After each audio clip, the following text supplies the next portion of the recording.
하나님 말씀은 신약성경 요한일서 2장 3절에서 5절까지입니다. 1절에서부터 5절까지 함께 읽겠습니다.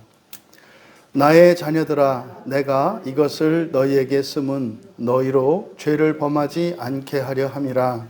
만일 누가 죄를 범하여도 아버지 앞에서 우리에게 대언자가 있으니 곧 의로우신 예수 그리스도시라. 그는 우리 죄를 위한 화목제물이니 우리만 위할 뿐 아니요 온 세상의 죄를 위하심이라. 우리가 그의 계명을 지키면 이로써 우리가 그를 아는 줄로 알 것이요 그를 아노라 하고 그의 계명을 지키지 아니하는 자는 거짓말하는 자요 진리가 그 속에 있지 아니하되 누구든지 그의 말씀을 지키는 자는 하나님의 사랑이 참으로 그 속에서 온전하게 되었나니 이로써 우리가 그의 안에 있는 줄을 아노라. 아멘. 그의 말씀을 지키는 것이란 이라는 제목으로 말씀의 은혜를 나누고자 합니다. 그의 말씀을 지키는 자, 또 그의 말씀을 지키는 것이 무엇인지. 요한 사도께서 이 편지를 쓰신 목적이 범죄하지 않게 하기 위한 것이다. 그리고 또 범죄한 자, 이미 범죄한 자를 돕기 위한 것이다 라고 하는 것을 앞에 1절과 2절에서 밝혔습니다. 사실 그것이 복음의 핵심이죠. 그런데 그렇게 되는 것은 바로 아버지께 우리를 대변하시는 분, 다시 말해 우리의 영원한 보혜사 예수 그리스도께서 우리의 모든 범죄에 대해 대속해 주셨고 또 우리 안에 또 다른 보혜사 성령을 보내어 주심으로 말미암아 우리의 본성을 쉼없이 변화시켜 가며 범죄하지 않을 수 있도록 하신다는 것입니다. 이것이 복음의 핵심입니다. 그런데 더욱 놀라운 것은 바로 보혜사이신 예수 그리스도로 말미암아 또 다른 보혜사이신 성령이 우리 안에 계시게 되었는데 이것은 나만을 위한 것이 아니라 우리를 위한 것이고 또 우리만이 아니라 온 세상의 죄에 대한 것임을 가르쳐 주신 것입니다. 이거는 정말 놀라운 것이고 이것이 2000년 교회의 역사 속에서 마귀가 끊임없이 노력하였던 그 복음 진리, 그러니까 마귀가 덮으려고 감추려고 하였던 그 복음 진리 중에 하나가 바로 이것입니다. 예수 그리스도께서 이 땅에 오셔서 그 한 분 그리스도를 통해 한 사람의 심령의 변화가 일어나 그 한 사람을 통하여 온 세상을 구원하시려고 하는 이 놀라운 구원과 창조의 섭리, 이것을 지금 밝히고 있는 것입니다. 그렇다면 과연 정말 우리가 죄를 범하지 않을 수 있게 해주셨고 또 우리가 이미 범한 죄에 대하여 하나님의 용서를 받을 수 있게 하신 그 그리스도의 놀라운 은혜, 그것이 온 세상을 향한 하나님의 구원의 계획과 관련이 있다는 것입니다. 그러면 이제 3절에서부터 살펴볼 내용은 이미 그리스도께서 나에게 행하신 그 일과 또 나를 통하여 온 세상을 구원하시는 그 일이 어떻게 연관되어 있고 어떻게 그것이 연속성과 불연속성 속에서 일어나기도 하고 방해받기도 하는 것인지 우리에게 교훈하고 있습니다. 여기서 3절에 우리가 그의 계명을 지키면 이렇게 되어 있습니다. 여기서 이제 계명이라고 하는 이 말씀과 이제 5절에 가면 그의 말씀을 지키는 자, 그의 말씀으로 바뀝니다. 그러면 계명과 말씀의 차이는 뭘까? 말씀과 계명 이렇게 이야기했을 때 계명이라고 하는 것은 우리의 순종과 실천 그리고 명령, 주님의 명령이 내포되어 있는 말입니다.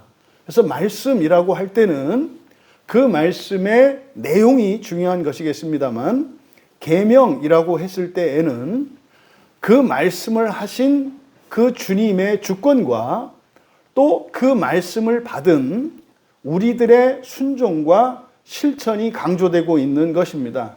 그래서 또 모든 말씀이 계명은 아닙니다. 주님의 말씀은 때로 우리를 위로하시고 우리를 새롭게 하시고 또 우리의 거짓과 오류들을 바로 잡아주시는 말씀도 있고, 하지만 주님의 모든 말씀 가운데 계명이라고 하는 것은 우리가 지켜 행해야 하는 것, 이것을 계명이라고 합니다. 그래서 3절에서는 하나님을 아는 증거는 그의 계명을 지키는 것이다, 이렇게 얘기를 합니다. 그러니까 우리가 그의 계명을 지키면 이로써 우리가 그를 아는 줄로 알 것이요. 이게 사실 여러분, 우리가 이 세상을 살아가는 사람들, 신자들 가운데 예수님을 모른다 할 자가 어디 있겠습니까? 그런데 지금 여기서 안다라고 하는 이 기노스코라고 하는 말은 구약 성경의 야다, 그 히브리어 야다의 번역입니다. 그래서 이 안다라고 할 때 이 기노스코는 전인격적인 알을 말합니다. 그래서 단지 그 내용과 그 지식을 아는 것만이 아니라 전인격적으로, 그리고 우리가 온전히 우리의 몸으로 그것을 경험하는 것을 포함합니다. 그래서 안다라고 할 때는 그 지식의 내용을 아는 것일 뿐만 아니라 그것을 우리의 감각을 통해서 또한 경험하는 것이고, 또 우리가 우리의 전인격을 통해서 또 우리의 감정으로 그것을 체험하는 것입니다. 좋고 싫음을 체험하는 것입니다. 그래서 우리가 그 아는 것을 따라 살아가기로 뜻을 세우고 열심을 내어서 실천하게 되는 것, 이것이 안다라고 하는 이 말 안에 포함되어 있습니다. 그러니까 지금 3절에서 예수님의 계명을 지키는 것과 예수님을 아는 줄로 할 때 이때 안다라고 하는 여기가 완료형입니다. 그러니까 시간적으로는 아는 것이 먼저입니다. 아는 것이 먼저입니다. 그런데 그 아는 것이 확인되는 것은 무엇을 통해서 확인이 된다? 계명을 지키는 것을 통해 확인된다, 이 말입니다. 그럼 바꿔 말하면 계명을 지키지 않으면 그를 모르는 것이다, 이렇게 말할 수는 없다, 이 말이에요. 그러니까 아는 것은 사실상 하나님의 주권에 의해서 하나님의 은혜로 우리에게 주어지는 거죠. 자식을 낳은 부모는 그 자식을 압니다. 이미 압니다. 그런데 그 자식은 부모를 아는 데까지는 오랜 시간이 걸립니다. 심지어 어떤 사람은 평생을 살다가 죽어가면서도 부모님을 알지 못하는 이들이 있어요. 무슨 말인지 아시겠죠? 철이 안 든다, 이 말입니다. 그러니까 우리가 철이 든다라고 하는 말은 부모님을 인격적으로 아는 것을 의미합니다. 하지만 그 자식이 철이 나지 않더라도 부모는 그를 먼저 알지요. 그래서 지금 3절에서 말씀하는 것은 하나님이 우리를 아시는 그것을 우리들도 현재적으로 알기 위해서는 반드시 그의 계명을 지키는 것이 필요하다라고 말씀을 하고 있는 것입니다. 그럼 여러분, 그의 계명을 지킨다는 게 뭐냐 이거예요. 그의 계명을 지킨다는 게 뭔가? 이것은 예수님께서 또 요한이 기록한 요한복음 14장 15절에서 너희가 나를 사랑하면 나의 계명을 지키리라, 이렇게 말씀했어요. 그러니까 계명을 지킨다는 것은 곧 주님을 사랑한다는 말입니다. 그래서 누군가를 내가 사랑한다면 그의 말을 귀 기울여 듣고 그의 말을 기쁨으로 받아들이고 그의 말을 따라 살아가게 됩니다. 이것을 성경에서 복종이라고 합니다. 복종은 시키는 대로 하는 게 복종이 아니에요. 복종이라고 하는 이 말은 사랑의 다른 이름입니다. 그래서 에베소서에서 바울 사도께서 아내들에게 사랑을 이야기할 때 그 복종을 통해서 남편들은 그 아내의 사랑을 안다고 말하는 거거든요. 그래서 이 사랑을 한다는 이것이 사실 계명을 지키는 것입니다. 그럼 여러분, 사랑하면 어떻게 돼요? 주님을 우리가 사랑한다면 주님의 말씀을 들을 거고요. 또 주님의 말씀을 들으면서 알아갈 거고요. 지성적으로 말이죠. 그리고 감성적으로 그것을 기뻐하며 즐길 것입니다. 그래서 결국은요, 똑같이 닮아가게 되는 것입니다. 이게 그의 계명을 지키는 거죠. 사실 그의 계명이라고 했을 때 이것은 구약의 율법과 같은 개념입니다. 이 계명이라고 하는 말씀은 보통 우리가 구약 성경에 있는 하나님의 계명, 이 율법이라고 할 때 그것은 10계명을 기준으로 해서 전체 613가지의 그 명령, 그 계명을 구약의 계명이라고 이야기를 합니다. 그런데 이것을 예수님께서는 신약 성경에서는 2개의 계명으로 요약하시죠. 그래서 요한복음 13장 34절과 35절에 보면 새 계명을 너희에게 준다 이렇게 말씀해요. 새 계명을 너희에게 준다. 그러면서 그것이 서로 사랑하라. 내가 너희를 사랑한 것 같이 너희도 서로 사랑하라. 그런데 이 계명 이전에 우리에게 똑같이 주어주시는 이게 마태복음에서 이야기하는 그 계명은 사실상 하나님을 마음과 목숨과 뜻을 다해서 사랑하는 것과 이웃을 자신과 같이 사랑하는 것. 그래서 마태복음 22장에 36절에서 40절에 걸쳐서는 바로 이 사랑의 계명을 둘로 나누어서 말씀하는데 하나님께 우리의 모든 것을 다 바쳐 사랑하는 것, 그리고 이웃을 자신과 같이 자신을 사랑하는 것 같이 사랑하라고 말씀합니다. 이것을 하나로 요약하면 사랑의 계명이고, 이것을 구체적으로 세분하면 하나님을 마음과 뜻과 목숨을 다해서 사랑하는 것과 이웃을 나만큼 사랑하는 거예요. 그래서 여러분, 이 사랑의 계명을 잘 생각하셔야 되는 게, 사실상 하나님을 사랑하는 것은 그 어떤 것보다도 우선하며 모든 것입니다. 그래서 배타적인 사랑이에요. 하나님을 사랑하는 것은 배타적인 사랑이라고요. 그러니까 그 어떤 것도 하나님과 경쟁할 대상이 없고 어떤 가치도 없어요. 그리고 우리의 모든 것으로입니다. 우리의 모든 것은 선한 것도 있고 악한 것도 있습니다. 온전한 것도 있고 불완전한 것도 있습니다. 자랑스러운 것도 있고 부끄러운 것도 있습니다. 이 모든 것으로 있는 그대로 나의 모든 것으로 하나님을 사랑하라고 명령합니다. 그런데 이웃을 사랑하라고 할 때는 너 자신을, 내 몸이라고 되어 있습니다. 너 자신입니다. 너 자신을 사랑하는 것 같이 이웃을 사랑하라 그래요. 그럼 여러분, 이 2개의 계명입니다만 결국은요, 나에 대한 사랑과 이웃에 대한 사랑과 하나님에 대한 사랑, 이게 사랑의 삼위일체죠.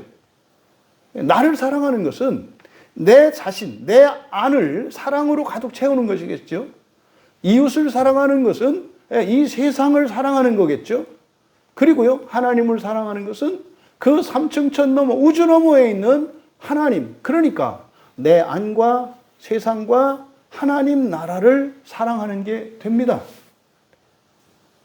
사실상 너무나 많은 그리스도인들이 여기에 한쪽으로 치우쳐 있다 이 말이야. 삼층천에 계신 하나님만을 사랑하려고 하거나 또 세상만을 사랑하려고 해요. 이웃사랑이라고 하는 것은 세상 사랑이거든요. 세상만을 사랑하려고 하거나 또 극도의 이기심으로 자기만을 사랑하려고 하거나. 하지만 예수님께서 주신 이 새 계명은 나 자신 사랑과 이웃 사랑을 통한 세상 사랑과 더 나아가 세상을 창조하신 하나님 사랑의 계명인 것을 말해요. 그러니까 이것은 구약에 있는 모든 계명이 바로 이 사랑의 계명인 것임을 예수님께서 가르쳐 주신 것입니다. 그러니까 여기서 말하는 요한 사도께서 말하는 그의 계명이라고 하는 것은 무슨 계명을 말해요? 사랑의 계명을 말한다 이 말이에요. 우리가 예수님을 믿고요. 예배를 드려요. 그러면은요, 어떤 일이 일어납니까? 나를 더 사랑하게 되는 일이 일어납니다. 또 이웃을 더 사랑하게 됩니다. 그리고 하나님을 더 사랑하게 됩니다. 우리가 성경을 읽고 설교를 들으면요, 나를 더 사랑하게 됩니다. 그럼 나를 더 사랑하면 이웃을 더 사랑하게 됩니다. 이웃을 더 사랑하는 그것이 하나님을 더 사랑하게 되는 것입니다. 이것은 어느 하나도 양보되지 않습니다. 그리고 배타적이지 않습니다. 그러니까 하나님을 사랑하는 것과 이웃을 사랑하는 것, 세상을 사랑하는 것과 나 자신을 사랑하는 것이 언제나 함께 일어나는 겁니다. 그럼 여러분, 예수님을 믿는다, 하나님을 믿는다라고 말하면서 바로 이 세 가지의 영역에 있는 어느 하나에 매여 있다면 그것이 지금 요한 사도께서 말씀하려고 하는 이 편지의 목적입니다. 그러니까 죄를 범한 자, 그리고 죄를 범하지 않게라고 하는 이 편지의 목적이 의미하는 바는 바로 뭡니까? 나를 더 사랑하게 하고, 너희가 너희 자신을 더 사랑하게 하고, 그것이 개인적이고 이기적인 사랑일 뿐만 아니라 그렇게 될 때 동시에 너의 이웃들을 사랑하게 되면 그것이 이 세상에 대한 사랑만이 아니라 하나님 사랑으로 나아가게 하려고 하는 것이 이 편지의 목적임을 밝힌다 이 말이에요. 그래서 사실 이제 이 편지의 핵심, 요한이서 같은 경우에는 그냥 이 사랑 자체에 대해서만 말씀을 하죠. 그러니까 이 요한서신은 요한복음의 요약이요, 결정판이라고 할 수 있습니다. 그러면 우리가 그의 계명을 지키면 그렇게 봅니까? 사랑의 계명이고 하나님을 마음과 뜻과 목숨을 다해서 사랑하고 이웃을 나 자신과 같이 사랑하면 이렇게 되는 거예요. 이것을 통해서 우리가 그를 아는 줄로 알 것이요. 여기서 이제 아는 줄로 라고 하는 것이 완료형이라고 그랬어요.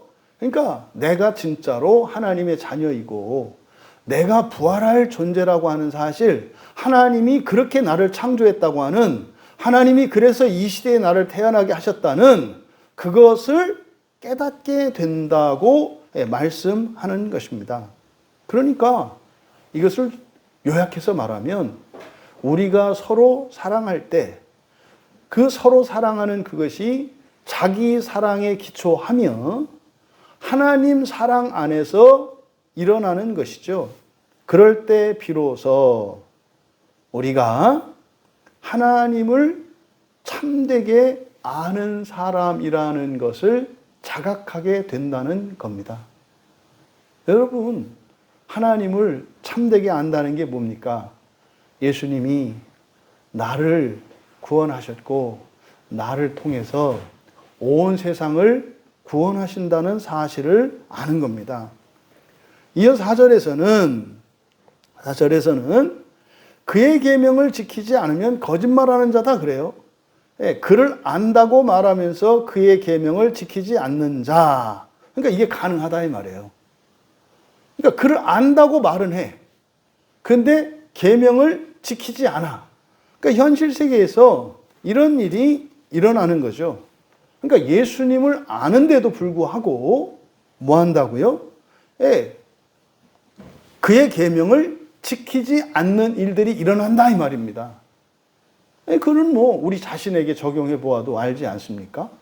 내가 나를 사랑하는지, 또 최소한 내가 나를 사랑하는 것만큼 이웃을 사랑하는지, 그리고 내가 나 자신과 사람과 또 이 세상을 사랑하는 것만큼, 아니 그것보다도 더 배타적으로 하나님을 사랑하는지 우리 자신을 들여다보면 알 수 있습니다. 근데 그렇지 못하다는 것 우리가 깨달을 수 있어요. 근데요, 그렇게 하면 뭐라고 합니까? 거짓말하는 자요 라고 말합니다. 그러면 이때 거짓말이라는 게 여러분들에게는 어떻게 받아들여지십니까? 뭐 하나님을 모른다는 의미로 받아들입니까? 그런데 하나님을 알고 계명을 지키지 않는 이것에서 뒤에 쪽에 다시 말해서 계명을 지킬 수 있는데 계명을 지킬 수 없다고 말하는 것으로 받아들여지십니까? 보통은 이 본문을 해석할 때 그렇게 얘기하죠.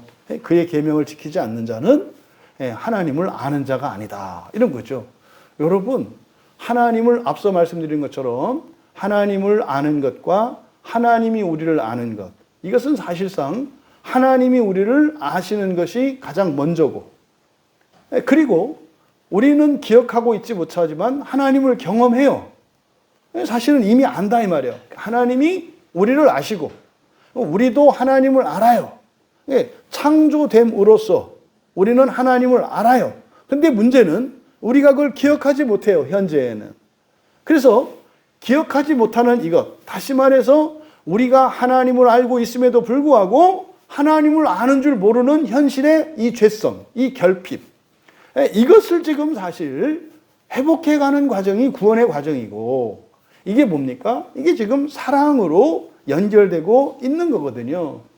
그러니까요, 참된 신자가 있고 거짓된 신자가 있고 뭐 성숙한 신자가 있고 미성숙한 신자가 있고 양 같은 신자가 있고 이렇게 사꾼과 같은 도적과 같은 신자도 있고 선한 목자와 같은 신자도 있고, 하지만 이 모든 이들은요 하나님을 아는 자들이죠. 하나님을 아는 자들이죠. 그런데 거짓말하는 자라고 하는 것은 뭐예요? 나는 여기까지예요. 난 이럴 수밖에 없어요. 나는 나를 사랑할 수 없어. 나는 나를 사랑하는 것만큼 나를 사랑하는 것처럼 다른 사람을 사랑할 수 없어. 또 나는 이 세상의 다른 사람들이나 나 자신을 사랑하는 것보다 더, 아니 배타적으로 마음과 뜻과 목숨을 다해서 하나님을 사랑할 수 없어. 그렇게까지는 할 수 없어. 이게 거짓말이다 이 말이야. 우리는요, 우리의 마음과 뜻과 목숨을 다해서 하나님 사랑할 수 있는 줄 믿습니다. 왜요? 성경이 그렇게 말씀하니까. 성경이 그렇게 명령하는 것은 그것을 우리가 할 수 있다는 뜻이고, 실제로 요한복음 14장에서 그것을 위해서 또 다른 보혜사 성령을 보내주신다고 말씀해요. 그러니까 성령이 우리 안에 계신 이유에 대해서 요한 사도는 사랑 때문이라고 해요. 나 자신을 사랑하고 그것처럼 이웃을 사랑하고 그것보다 더 하나님을 온전히 전적으로 사랑할 수 있게 하기 위해서 성령이 우리 안에 계시다고 요한 사도는 설명하시거든요. 그러니까 여기서 안다고 말하면서 계명을 지키지 않는 자는 거짓말하는 자요 할 때 이 거짓말은 뭐다? 모른다가 아니에요.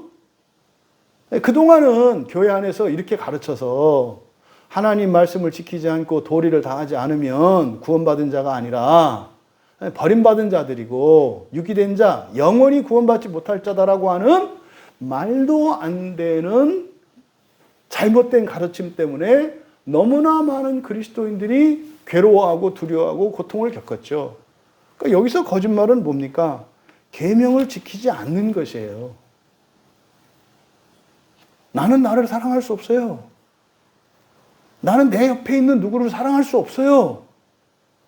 뭐 어지간해야죠. 이런 거죠. 나의 삶이 어떠 있는데 나같이 이렇게 추악한 자를 싫어요. 생각하기도 싫어요.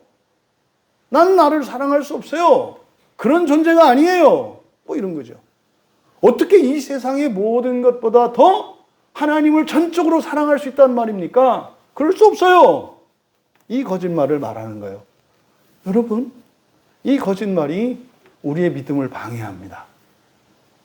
성령께서 우리를 거룩하게 하시고 온전하게 하시려고 하는 그것에 방해하는 것이 우리의 잘못된 믿음이에요.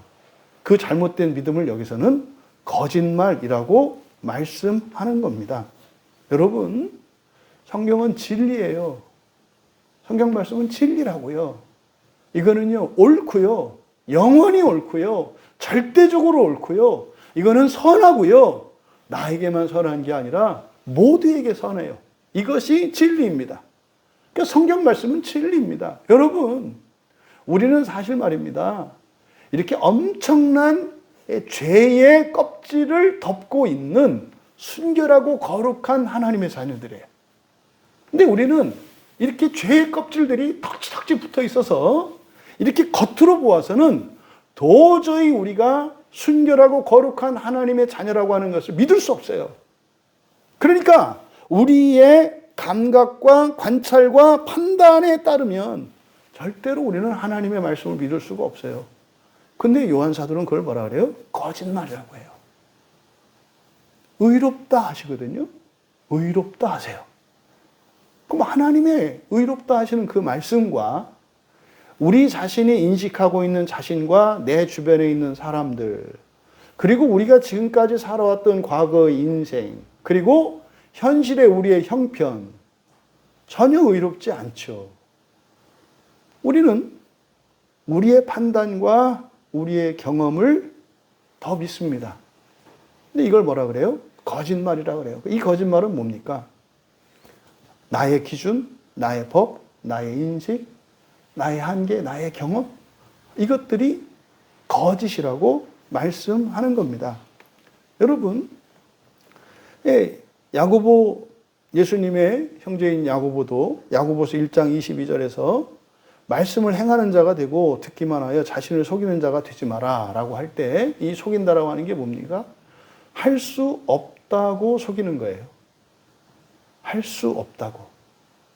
요한 사도는 나를 사랑할 수 없다고, 이웃을 사랑할 수 없다고, 하나님을 사랑할 수 없다고. 이것이 이 속이는 것의 핵심이에요. 내 가족 중에 누군가를 사랑할 수 없다고. 이유를 대요. 이렇고 저렇고 저렇고 저래서 사랑할 수 없다. 너 자신을 사랑하라고 했을 때 나 자신을 사랑할 수 없다고 해요. 하나님을 사랑하라고 할 때 하나님을 사랑할 수 없다고 해요. 하나님이 나에게 행하신 일을 생각해 보십시오. 내가 하나님을 사랑할 수 있겠습니까? 내가 살아왔던 인생을 보십시오. 구겨지고 찢기고 이렇게 더럽혀진 나의 인생, 이걸 어떻게 내가 사랑하겠습니까? 이것을 거짓말이라고 말씀하는 것입니다. 그래서 뭐라고 합니까? 진리가 그 속에 있지 않다, 이렇게 말해요. 진리가 그 속에 있지 않다. 뭡니까? 하나님의 말씀과 나의 판단 중에서 나의 판단을 믿고 따르는 거예요. 그래서 그 진리가 속에 없다, 이렇게 말씀하는 거죠. 여러분, 여기서 우리말 성경은 진리라고 되어 있어서 애매하게 되어 있습니다만, 진리는 뭐라고 그랬어요? 사실, 영원한 사실, 선한 사실, 무한한 가치가 있는 사실. 그런데 여기서 그 진리, 호로고스와 같은 표현입니다. 그 말씀, 그 진리. 이거는 누구를 가리키는 말이에요? 성령을 가리키는 말이에요. 그래서 예수님께서 요한복음 15장 26절에서 또 다른 보혜사를 보내주실 것이다 그럴 때 그 또 다른 보혜사가 누구예요? 진리의 성령이에요. 진리의 성령. 그러니까 그 진리라고 할 때는 곧 성령을 의미합니다. 그래서 요한복음 16장 13절에서 그가 오시면, 진리의 성령이죠. 진리의 성령, 그가 오시면 그가 너희를 모든 진리 가운데로 인도하실 것이다. 여러분, 진리는 곧 하나님이세요. 모든 진리는요, 성부 하나님과 성자 하나님, 성령 하나님을 의미합니다. 모든 진리라고 하는 것은. 그런데요, 우리를 그 모든 진리로 삼위일체 하나님 속으로 인도하시는 분이 누구시라고요? 성령이라고 말씀하시는 거예요. 여러분, 우리가 성경을 읽을 때 성경을 읽고 깨닫고 감동을 받고 은혜를 받아요. 그럼 그것은 무엇과 같은 거예요? 하나님 속으로 들어가는 과정이에요. 하나님께 이끌리는 거예요. 여러분들이 성경을 읽고 깨달을 때, 그리고 감동을 받을 때, 그때 여러분들은 삼위일체 하나님의 연합 속으로 이끌림을 받는 거예요. 여러분들이 성경을 듣지 않고 읽지 않으며 또 깨닫지 못한다면 거리를 좁히지 않고 서 있는 것이에요. 그러니까 그 진리에서 우리가 그 모든 진리 속으로 들어가게 되는 그 주체, 그 능력, 그 일을 하시는 분이 누구시라는 거예요? 성령이시라고 말씀을 하는 거예요. 그게 성경책이죠. 마치 두 개의 자석이 어떤 물체를 사이에 두고 자석을 붙이면은 이 두 개의 N극과 S극이 서로 이렇게 끌어당겨가지고 그럼 요 사이에 있는 물체를 이렇게 딱 찝어버리잖아요. 그래서 이렇게 들어도 떨어지지 않지 않습니까?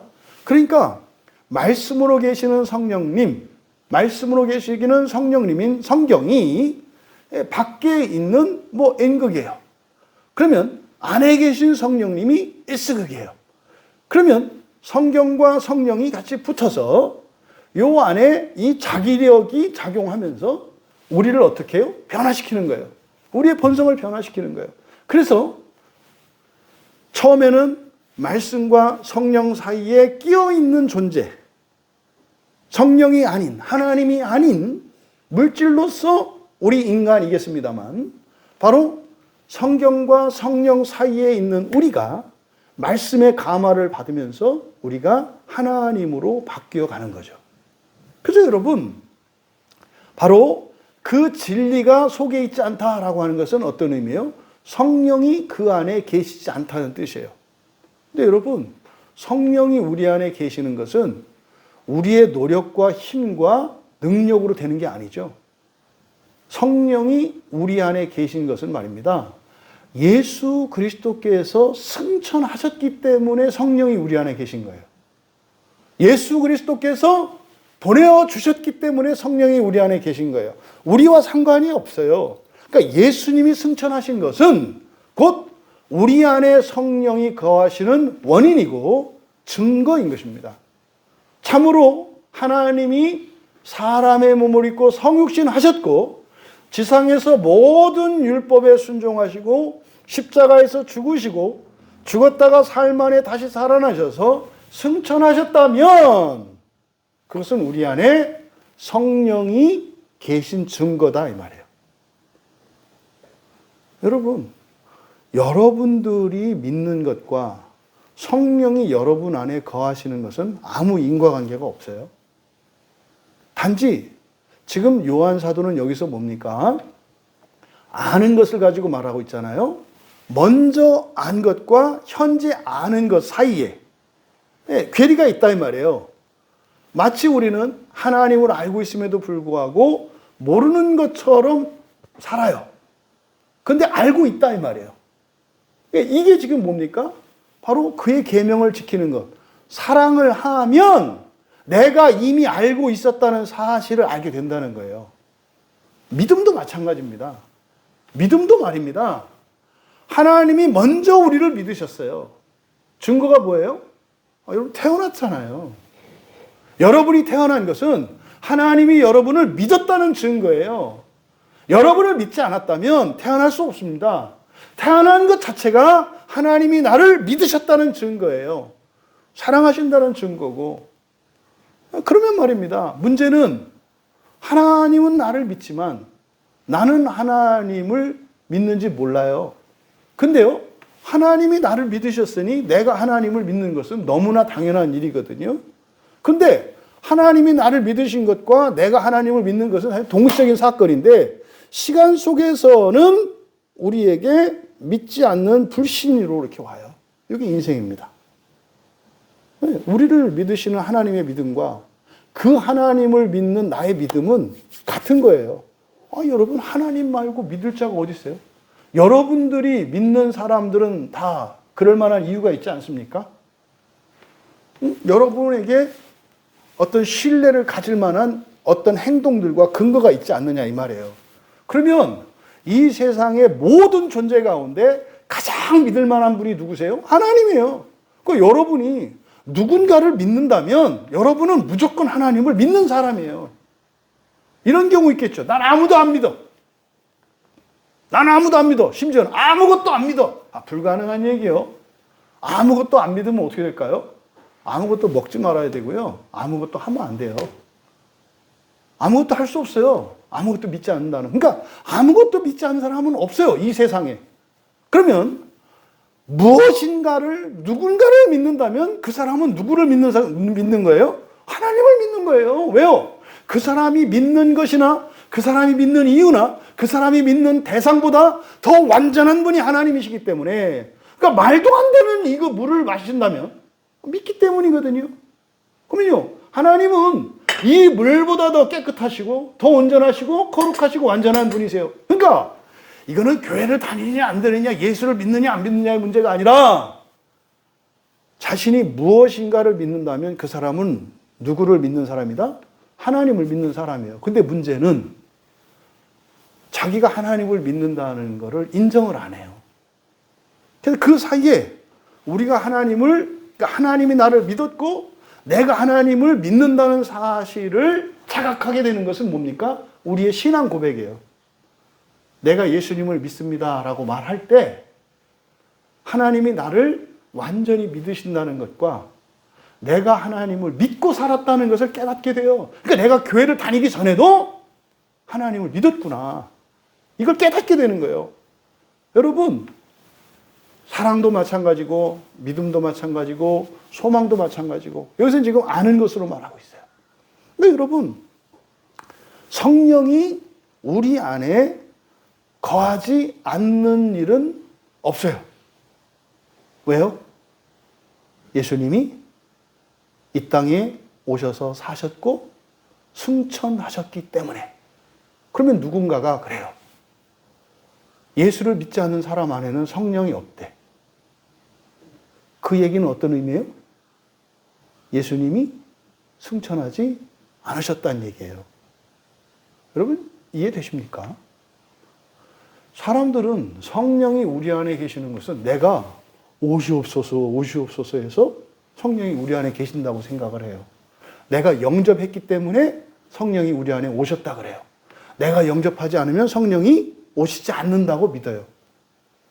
여러분, 우리가 영접한다라고 하는 것은 뭡니까? 우리 안에 계신 성령을 인격적으로 인정하는 행위예요.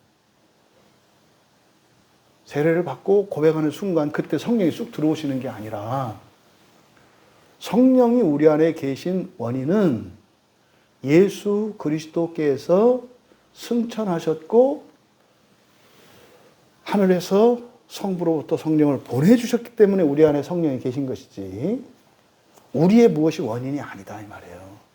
그럼 여러분, 바로 거짓말하는 자는 그 진리가 그 속에 없다. 그러니까 이게 무슨 말입니까?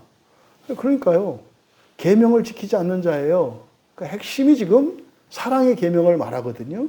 자기를 사랑하지 않고 이웃을 사랑하지 않고 선별적으로 사랑하고 또 사랑을 제한하고 더군다나 절대적으로 하나님을 사랑하는 그것을 부인하는 자, 거부하는 자, 요걸 말하는 거예요. 이것은 곧 뭘 의미하는 거다? 성령이 자기 안에 계시지 않다고 말하는 건데, 그건 뭐다? 거짓말이다. 예수 그리스도를 부인하는 거예요. 하나님이 참으로 사람의 몸으로 이 땅에 오신 것을 부인하십니까? 아니, 교회 다니는 사람 치고 그걸 부인하는 사람이 없어요. 어디 있어요? 또 정말로 예수님이 말씀하신 대로 승천하셔서 또 다른 보혜사 성령을 보내주지 않으셨다고 믿는 분이 있습니까? 없잖아요. 그러면 우리는 사실은 이 세상을 살아가면서 뭐 할 수 있게 되었다는 거예요?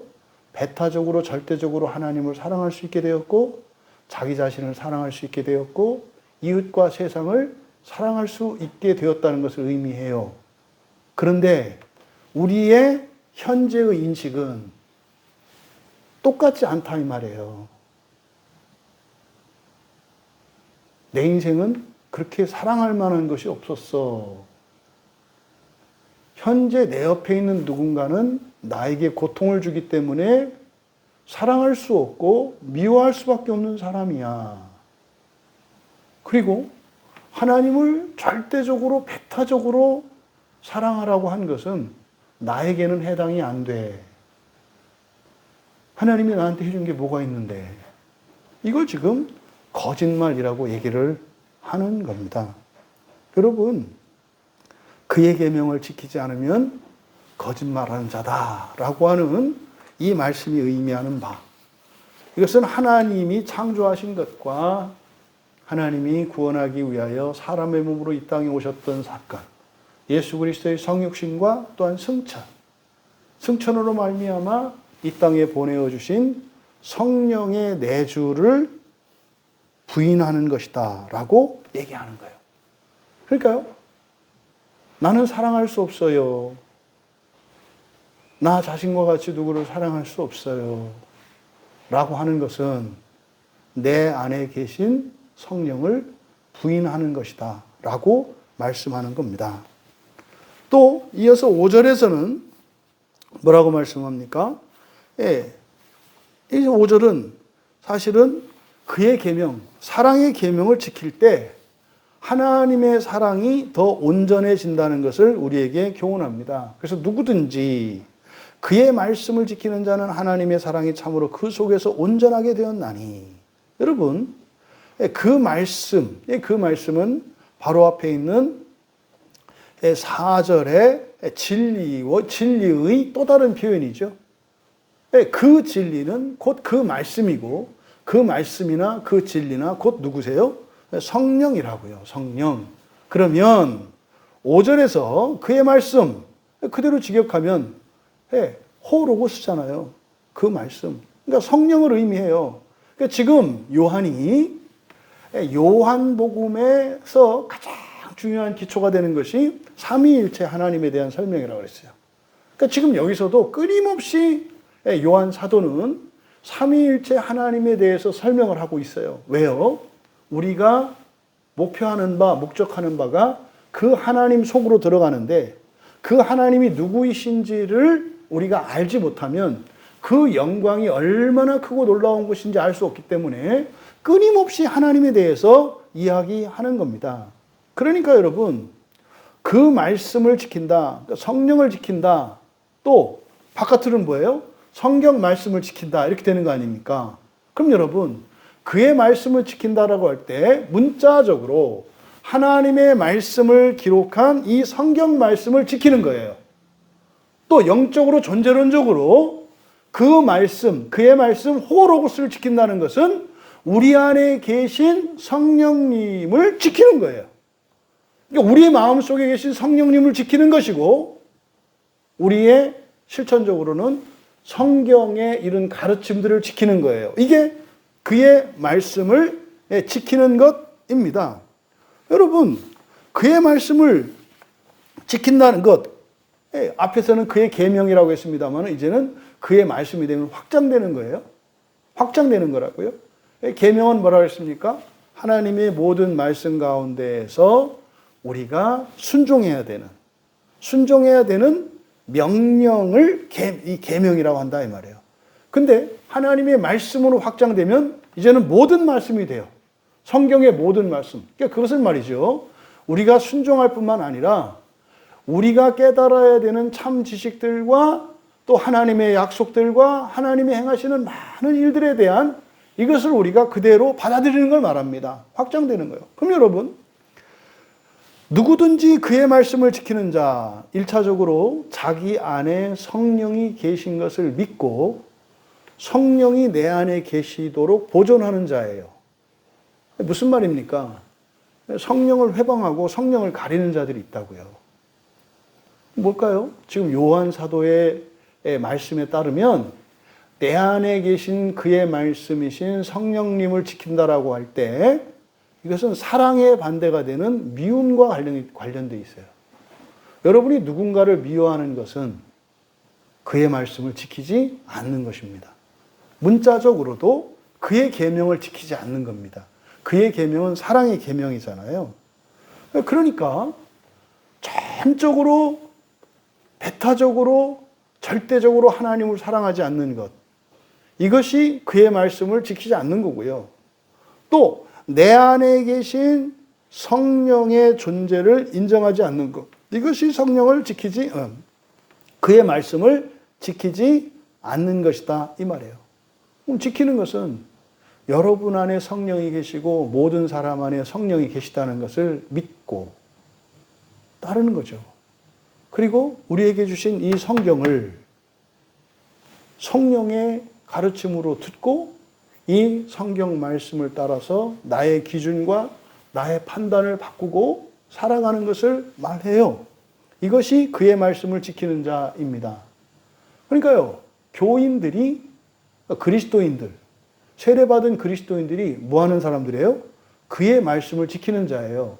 이때 그의 말씀을 지킨다라고 할 때 이거는 적극적으로, 능동적으로 성경의 모든 말씀을 완벽하게 지킨다는 의미가 아니죠. 여기서 그의 말씀을 지키는 것보다 내 안에 성령이 계시다는 것을 인정하고 성경이 나의 기준이 되어야 한다는 것을 믿고 그렇게 되기 위하여 살아가는 것을 바로 그의 말씀을 지키는 자 그래요. 그의 말씀을 지키는 자는 그리스도인에 대한 다른 이름이 아니에요. 거듭난 자들이죠. 거듭난 자들. 그러니까 누구든지입니다. 사실은 여기서 그의 말씀을 지키는 자에서 방해되는 것은 성령의 존재를 인정하고 내 안에 계신 것을 인정하고 성경이 하나님의 말씀인 것을 믿는 모든 사람이에요. 이게 누구든지입니다. 그러면은요, 하나님의 사랑이 참으로 그 속에서 온전하게 되었나니. 하나님의 사랑이 뭡니까? 성부, 성자, 성령, 삼위 하나님의 연합이 사랑이에요. 사랑이라는 것은 성부, 성자, 성령의 연합이 사랑이라고요. 그러니까 사랑의 핵심은요, 연합이에요, 연합. 사랑의 핵심은. 근데 하나님의 사랑은 완전하죠. 그래서 하나님의 사랑, 성부 하나님과 성령 하나님과 성자 하나님은 완전하세요. 영원하세요. 그러니까 이분이 일체시라고요. 요거를 사랑이라 그래요. 요걸 사랑이라고. 그러니까 누구든지 그의 말씀을 지키는 자는 뭡니까? 내 안에 성령이 계시다는 것을 믿고 성경이 하나님의 말씀이기 때문에 이것은 절대적인 진리니까 성경에 있는 모든 말씀이 나의 말이 되어야 하고 성경에 있는 모든 사상과 윤리와 도덕뿐만 아니라 모든 약속들이 나의 것인 것을 믿는 거예요. 이런 사람들은 누구든지예요. 예외 없이 모두지 않습니까? 하나님의 사랑이 참으로 그 속에서 온전하게 되었다. 여러분, 사랑이 온전하게 되었다. 사랑은 삼위일체 하나님의 연합이라고 그랬잖아요. 그러니까 삼위일체 하나님의 연합으로서의 사랑이 그 속에서 온전하게 되었다. 여러분, 사랑이 온전하게 되었다는 것은 성령의 사람이 되었다는 거고요.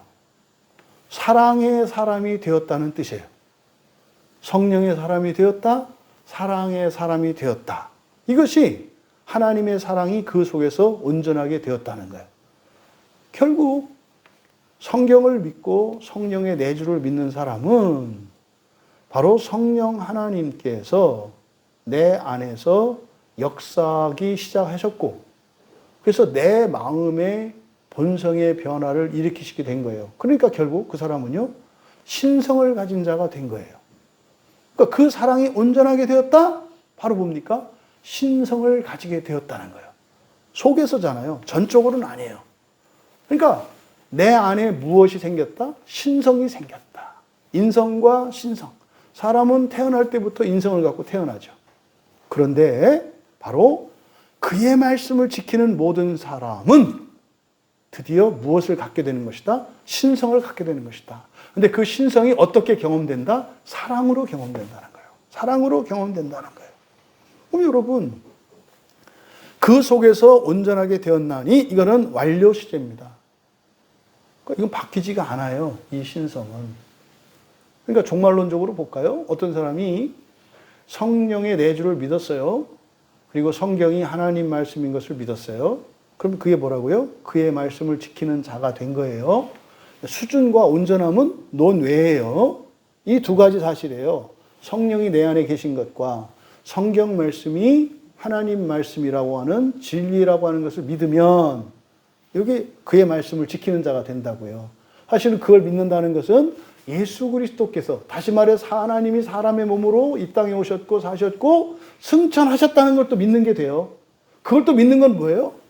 창조주 하나님 아버지가 그의 아들을 보내주신 것을 믿고 그의 아들을 보내주신 것처럼 성령을 보내주신 것을 믿는 게 돼요. 그러면 그게 뭐가 돼요? 그의 모든 약속을 믿는 거예요. 그래서 창조와 구원의 섭리를 받아들이는 게 돼요. 이게 출발점이란 말이에요. 그러니까 그 속에서 온전하게 되었다. 이거는 예수님으로 말하면 성육신이에요. 하나님의 사랑이 온전하게 되었다. 세상을 향한 하나님의 사랑이 이 세상에서 온전하게 된 게 뭡니까? 사람의 몸을 입고 오신 성육신 사건이에요. 근데 그것은 예수님께만 해당되는 것이 아니라 그의 말씀을 지키는 자가 곧 성육신한 하나님의 아들이라고 말씀한 거예요. 여러분들 안에는 인성도 있습니다만 여러분들에게는 신성이 있어서 이미 여러분들은 성육신한 하나님의 자녀들입니다. 이것이 여러분 안에서 시작이 돼요. 그럼 그것이 빛의 삼위일체 할 때 그랬잖아요. 우리 안에 내적 광명으로서 우리 안에 있는 빛이신 성령님, 그리고 바깥으로 드러난 그 빛, 세상의 빛이신 예수 그리스도, 그리고 삼추천, 저 우주 너머의 하늘에 있는 영원한 빛이신 성부 하나님의 빛, 이것을 지금 여기서는 요한 사도는 사랑으로 설명하고 있는 거예요. 사랑으로. 우리 안에 있는 완전한 사랑이신 성령님, 그리고 이 세상의 사랑이신 예수 그리스도, 이것이 우리 안에 이미 이루어졌다는 겁니다. 여러분, 그의 말씀을 지키는 자에게 일어난 놀라운 변화예요. 그러면은요, 어떻게 되는 거예요? 자기를 사랑하게 되고, 이웃을 사랑하게 되고, 배타적으로, 절대적으로 하나님을 사랑하게 된다는 것을 말한 거예요. 우리가 여러분 사랑하는 일에 얼마나 방해를 받고 있습니까? 사랑의 근거는 하나님이세요. 내가 나를 사랑할 수 있는 이유는, 아, 그렇구나. 예수님이 승천하셔서 내 안으로 성령을 보내주셨기 때문에 나는 사랑할 만한 자이구나. 사랑받을 만한 자이구나. 이것은 나만이 아니라 이 세상에 있는 모든 사람도 동일하구나. 그럼 우리가 서로 사랑하는 이유는 뭡니까? 그리스도로 말미암아 성령을 받은 자들이 되었기 때문에 서로 사랑하게 되는 거예요. 근데 우리에게는 신성과 인성이 겸비되어 있어서 사랑할 수 없는 인격적인 결함들이 있어요. 우리에게는. 근데 왜 하나님에게는 모든 것을 다 바쳐서 절대적으로 배타적으로 사랑하라고 했냐? 가장 사랑할 만한 분이시라는 뜻이에요. 하나님은. 이 세상에 있는 모든 사람은 전적으로 배타적으로 완전히 사랑할 수 있는 사람은 아무도 없어요. 사랑할 수 없는 충분한 이유들과 근거들이 많아요. 이 세상의 모든 사람들은. 하지만 우리는 사랑할 수 있어요. 나 자신도 완전한 존재가 아니에요. 스스로 부끄러워하고 열등감에 사로잡혀 있고 증오하고 후회할 수밖에 없는 그런 충분한 이유들이 있어요. 다른 사람도 마찬가지입니다. 그러니까 우리가 다른 사람을 사랑할 때 나를 사랑하는 것처럼 선택적이고 제한적이에요. 그리고요, 일시적이고 상대적이라고요. 항상 일관되게 사랑할 수 없어요. 그런데 하나님만큼은 언제나예요. 언제나 영원히 완전히 사랑할 수 있는 분이 하나님이세요. 그러면 그 하나님을 전적으로, 배타적으로, 전적으로 사랑할 때 그 사랑의 교제가 하나님의 연합 속에 들어감으로써 그 사랑이 우리를 감화시켜요.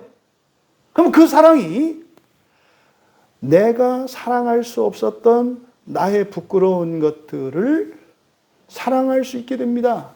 왜요? 성령께서 변화시키시니까. 좀 더 아름다운 사람으로, 거룩한 사람으로 변화시키세요. 그러면 내 안에 이런 본성의 변화가 일어나면 환경의 변화가 일어나요. 그러면 밖에 있는 다른 사람들을 더 사랑할 수 있는 사람이 되었을 뿐만 아니라 동시에 밖에 있는 그 사람도 사랑받을 만한 사람으로 바뀌는 일이 일어나요. 그래서 완전하신 하나님에 대한 그 사랑은 제한적이고 상대적이며 불완전한 나의 사랑을 변화시켜요. 더 사랑할 수 있게 한다 이 말이에요. 그렇게 함으로 세상이 더 사랑받을 만한 세상이 되고, 또 그렇지 않더라도 사랑할 수 있는 사람이 먼저 되어서 그들의 허물로 인한 그런 고난과 수고를 기꺼이 감당함으로 그들이 온전하게 될 때까지 그리스도의 마음으로 섬기면서 사랑하며 살아가게 되는 거예요. 여러분, 하나님의 말씀, 그의 말씀을 지키는 것이라고 하는 이것은 결국 우리가 서로 사랑하며 살아가는 것입니다. 실천적으로는. 그럼 여러분, 우리가 서로 사랑한다는 게 뭐겠습니까? 우리가 서로 사랑하는 것은 하나님 사랑 안에서 하는 사랑이잖아요. 그래서 우리가 서로 사랑한다는 것은 곧 그의 말씀을 지키는 거예요. 여러분이 성경을 믿고 성령 하나님이 내주를 믿는 그것이 서로를 사랑하는 시작이다 이 말이에요. 그것이. 성경을 믿지 않고 성령이 내 안에 계신 것을 믿지 않는 사람은 사랑할 수 없어요. 사랑하지만 사랑이 뭔지 몰라요. 그러니까 이 사랑의 원인을 사람들에게서 찾으면 안 돼요. 성경을 믿는 그것으로, 내 안에 성령이 계신 그것으로 우리가 서로 사랑하는 것입니다. 그래서 사랑의 이유를 그걸 빼고 성경 말씀과 우리 안에 계신 성령님을 제외하고 우리들끼리 서로 사랑하려고 하거나 사랑하지 않는다고 판단하는 것은 옳지 않다는 거예요. 그래서 하나님의 말씀을 지키는 것이 사랑하는 것이고, 서로 사랑하는 것이 그의 말씀을 지키는 것이다. 이것을 기억하셔야 합니다. 그렇다면 반대로 서로 사랑하는 그것이 그의 말씀을 지키는 것이 되지 않습니까? 그러면 실제적으로 서로 사랑한다는 것은 실제적으로 그게 뭡니까? 불완전한 우리가 함께 거하는 거예요. 서로 사랑한다는 건요, 서로 잘해주거나 섬기는 게 아니에요. 1차적으로 서로 사랑하는 것은 뭐라고요? 불완전한 우리가 함께 거하는 게 사랑하는 거라고요. 그러면 그 안에 어떤 일이 일어나요? 화날 때도 있고, 싸울 때도 있고, 아플 때도 있고, 미워할 때도 있고 있어요. 그게 사랑하지 않는 게 아니에요. 이 세상은 불완전한 세상이고, 우리 자체가 불완전한 존재이기 때문에 서로 사랑하라, 하나님을 절대적으로 사랑하라 했을 때 그 자체가 불완전성을 전제하고 있어요. 그래서 서로 사랑하는 것의 가장 중요한 개념은 함께 거하는 것이다. 함께 거하는 것이다. 이것이 바로 사랑하는 것의 실천적인 의미이다입니다. 그런데 이때 거짓말이 생긴다는 거예요. 그 거짓말이 뭡니까? 사랑하지 않으려고 하는 거예요. 사랑할 수 없다고 하는 거예요. 왜요? 사랑의 이유를 사람에게서, 세상에게서 자기의 기억과 경험에서 찾으려고 하는 순간 사랑할 수 없게 되잖아요. 사랑은 그게 아니니까. 그래서 바로 사랑하지 않는 그 사람의 삶이나 신앙은 거짓에 빠져버린 것이 됩니다. 신자 아니다. 하나님을 사랑하는 자, 하나님을 믿는 자 아니다. 이런 뜻이 아니라는 거예요. 뭐가 거짓이라는 거예요? 할 수 없다. 할 수 없다. 이것이 거짓말이라고 말하는 거예요. 이거를 바꾸라고 얘기하는 거예요. 그래서 여러분, 성경 말씀은, 이 성경의 모든 말씀은 불완전한 우리들이 서로 함께 거할 수 있도록 하기 위하여 주신 말씀이고, 교회는 그런 우리들이 함께 모여 살아가도록 허락하신 공동체입니다. 이것이 유지되는 것은 뭡니까? 말씀이고 성령이십니다. 부디 여러분들이 말씀을 지킨다라고 할 때 이것을 단순한 어떤 의무로 또 책임으로 이해하지 않기를 바랍니다. 우리가 함께 모여 살아가는 이것이 서로 사랑하는 것의 핵심이고 또 이것이 서로 함께 모여 사는 그것이 서로 사랑하는 것이 되기 위해서는 성경을 믿고 성령의 내주를 믿는 것입니다.